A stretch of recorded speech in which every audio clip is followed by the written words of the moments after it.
Hey guys, in today's video I'm going to show you how to copy or back up a server on Discord in just a few simple steps. Click on your server name at the top of the channel list to open the server menu. Select Server Settings from the drop-down options that appear. In the Settings sidebar on the left, click Server Template. Click into the Template title field and type a name for your backup. For this example, I'm calling it PixelForge Backup. Click the Generate Template button below to create your template link. Click the three dots button next to your template. Then click Copy so the link is saved to your clipboard. Click the browser address bar at the top.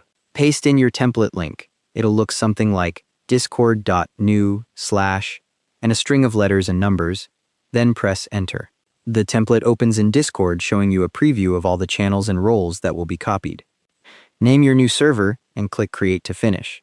Your backup server is now ready with all the original structure intact. Your template link stays active, so you can use the same link to create multiple copies of your server if you need to.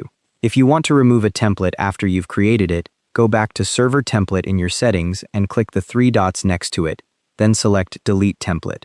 Templates copy your server's channels, categories, and roles, but they don't copy message history or member lists, only the structure. And that's how to copy or back up a server on Discord. Thanks for watching, hope this helped.